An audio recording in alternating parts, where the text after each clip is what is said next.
Hi, everyone.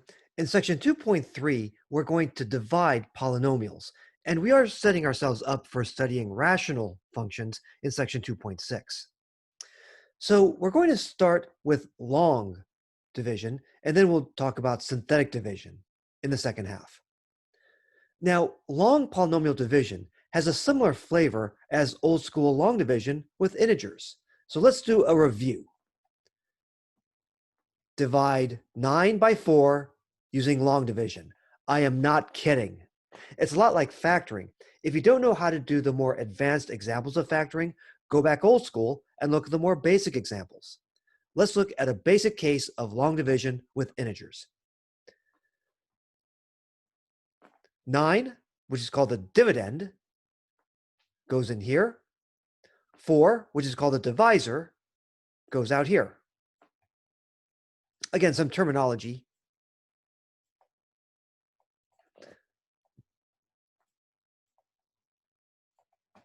Nine here is the dividend. 4 here is the divisor.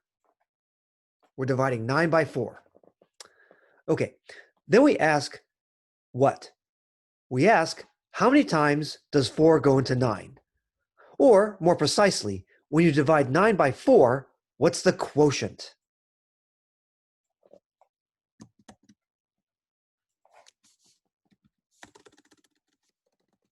Well, 4 goes to 9 twice, 2 times.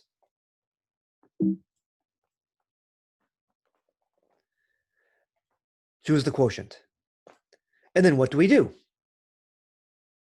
We multiply.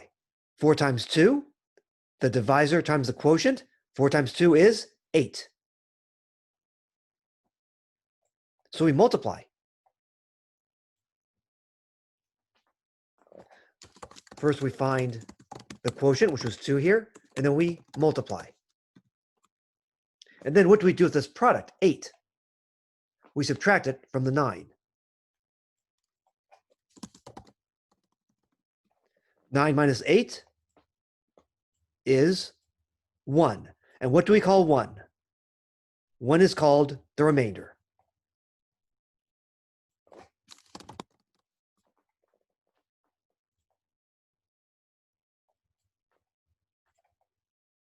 And we know we're done because the remainder is either 0 or it's a positive integer less than the divisor. 1 is less than 4. If we had gotten 4, 5, or 6, we would have made a mistake. So we're done with this process here. Now it's a matter of writing the result. Remember, 2 is the quotient, and we're adding something. We're going to add a fraction. We're adding what? The remainder, 1,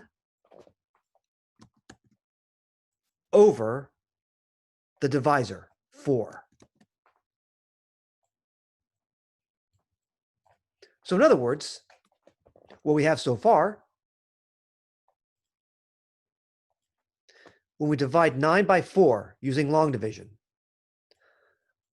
when we divide the dividend 9 by the divisor 4, we get the quotient 2 plus the remainder 1 over the divisor 4.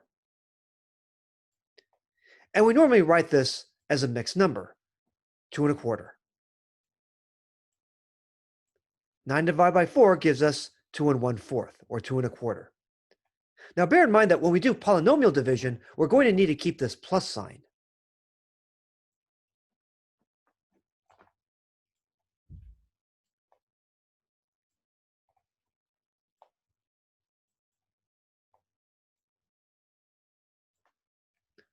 For polynomial division,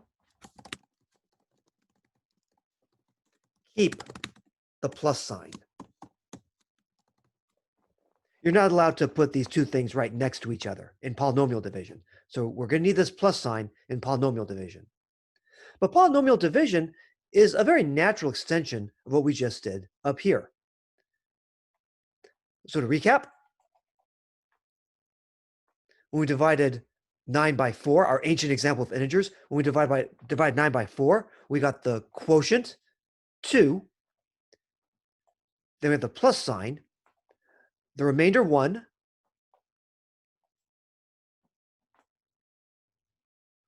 which was less than the divisor 4. And this was 2¼ as a mixed number. By the way, if you multiply both sides by 4, you get this over here.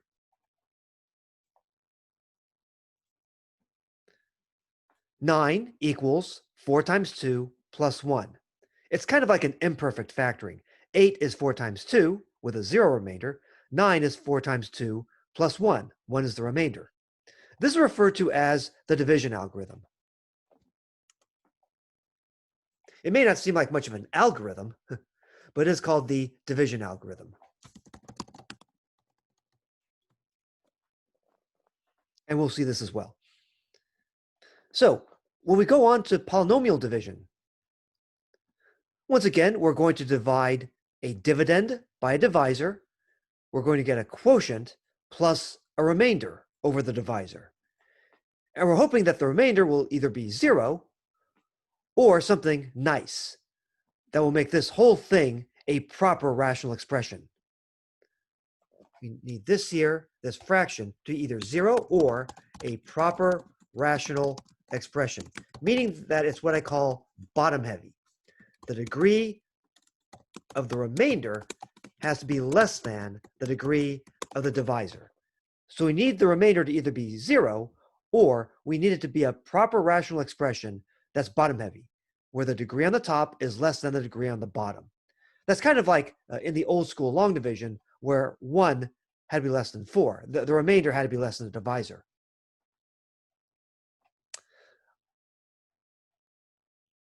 And then we get the division algorithm result over here by multiplying both sides by the divisor. Okay, we're going to do an example next time.